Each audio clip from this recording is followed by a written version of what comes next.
I went out today and finally got to shoot this Palmetto State Armory kit that I picked up a little while back. I bought it because of the barrel. It's a 20-inch FN machine gun barrel. It's supposed to be chrome lined and really high quality.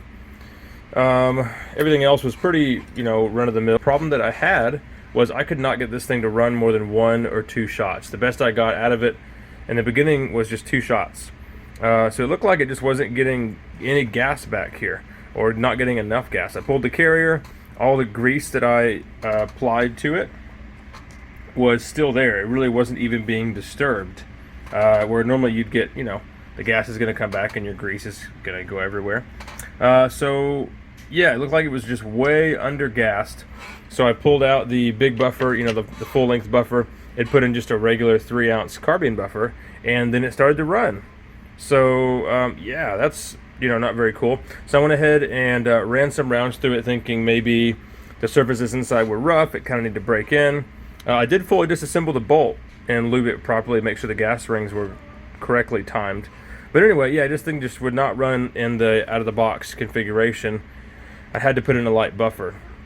So even with the light buffer, and also I had to put a silencer on it to make it run. So with a silencer and a buffer, this thing was still way under gas. I mean, brass coming out straight back this way. So I tried a different can. First I had an OSS on it, and then I tried this SIG can here, since it's baffled to have a little bit more back pressure. But anyway, yeah, I just did not want to run. So I just got back here to start pulling it apart. And the first thing I noticed was, look at the, watch the bolt here. Yeah, that is bad. So one of the easiest tests you can do is to test your gas rings, is just see if the bolt will collapse on itself, and it does. So it's not like I ran this thing dry and overheated it. I mean, we maybe only ran 300 rounds through it. The other problem that I found is that the handguards were wiggling all around, and that's because the retainer is loose. So that really isn't a problem. The problem is that this T-post probably isn't set all the way back. So this thing should not be moving. This T-post should be set all the way back up against it, keeping it pretty sturdy. So I think we have 2 problems.